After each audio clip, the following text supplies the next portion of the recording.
So previously we discussed the contemplation of the body, contemplation of feeling, contemplation of the mind.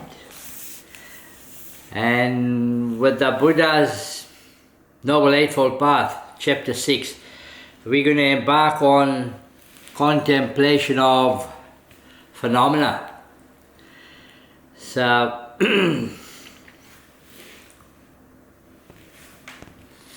the contemplation of phenomena, Dhamma na Pusana, is the Pali word for it. I hope you find it interesting. So, in the context of the fourth foundation of mindfulness, the multivalent word Dhamma, here intended in the plural, has two interconnected meanings, as the account in the sutta shows. One meaning is sata sikas, which we spoke about previously. The mental factors which are now attended to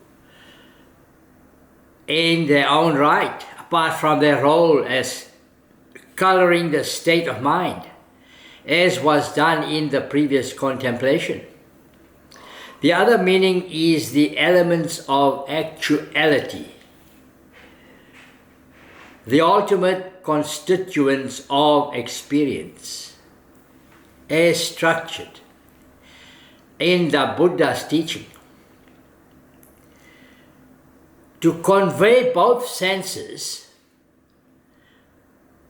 we render as phenomena for lack of, well, a better alternative. But when we do so, we should not be taken to imply the existence of some phenomenon or substance behind the phenomena.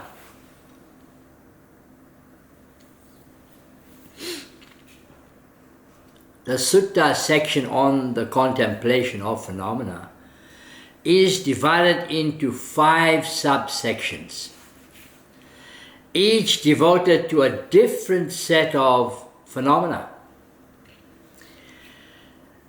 The 5 hindrances, the aggregates, the 6 inner and outer sense bases, the 7 factors of enlightenment, and the 4 noble truths. So these are all factors that we need to take into account. And among these, the 5 hindrances and the 7 enlightened factors are Dhamma in the narrower sense of mental factors. The others are Dhamma in the broader sense of constituents, of actuality. In the third section, however, in the sense basis, there is a reference to the fetters that arise through the senses. There are fetters that arise through the senses. When they are activated, these fetters arise.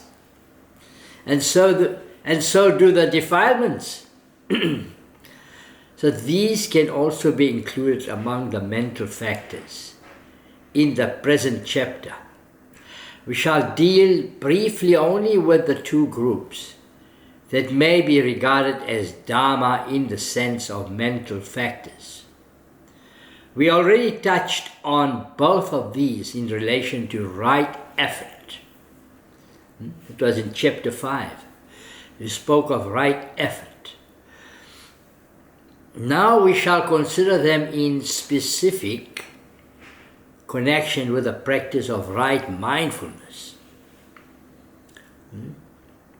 That's what we're going to talk about. We shall discuss the other types of Dhamma, the 5 aggregates, and the 6 senses in the final chapter. So, in relation to the development of wisdom. So this is all relating to wisdom and acquiring wisdom.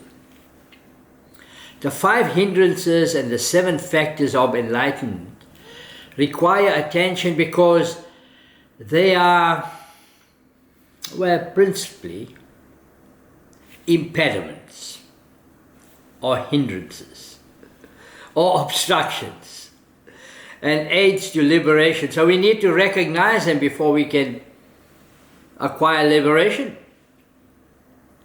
The hindrances: sensual desire, ill will, dullness and drowsiness, restlessness and worry, and doubt generally becomes manifest in an early stage of practice.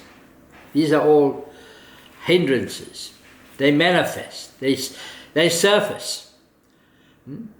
Soon after the initial expectations and gross disturbances subside and the subtle tendencies find the opportunity to surface.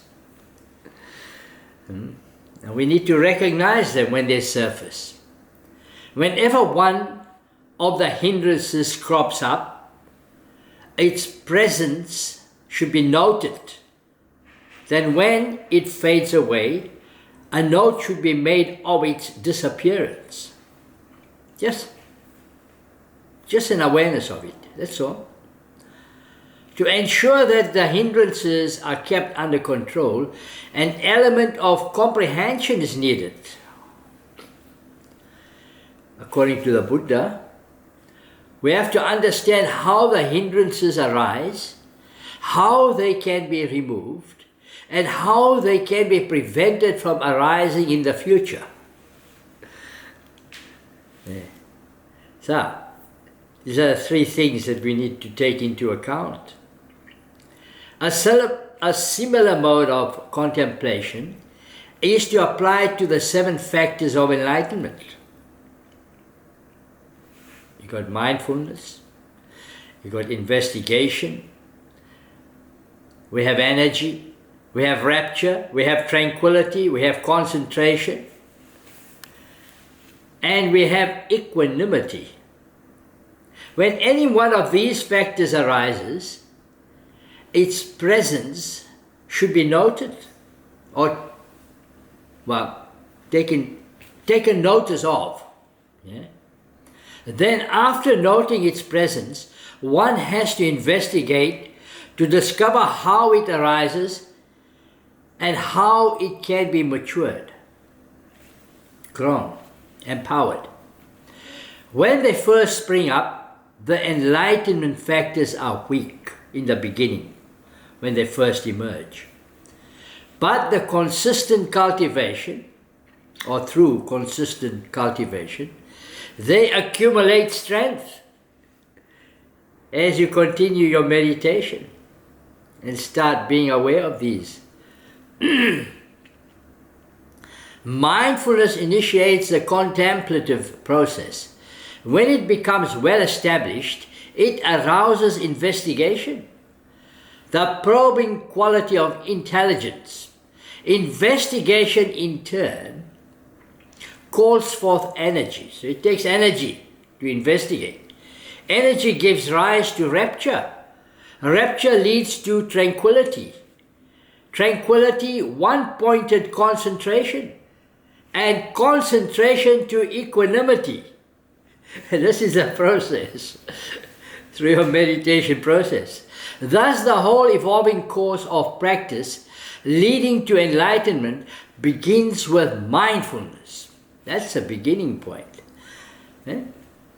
which remains throughout as the regulating power, ensuring that the mind is clear, cognizant, and balanced. So, this was the Buddha's advice to us.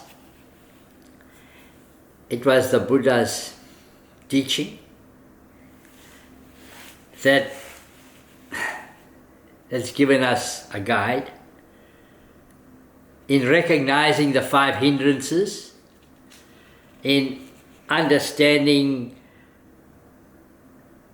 a similar mode of completion as to be applied to the 7 factors of enlightenment. And we need to take those 7 factors of enlightenment in our practice. And finally, mindfulness plays a very important part in terms of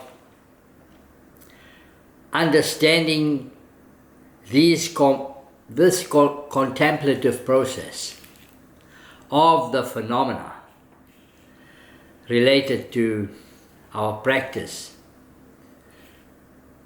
and the contemplation of phenomena as handed down to us by the Buddha. So,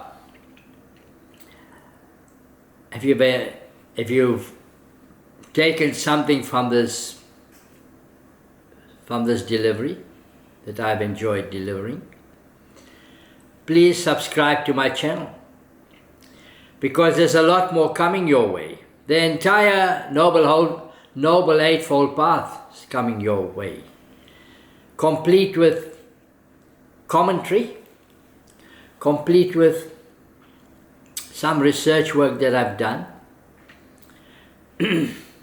extensive research work. So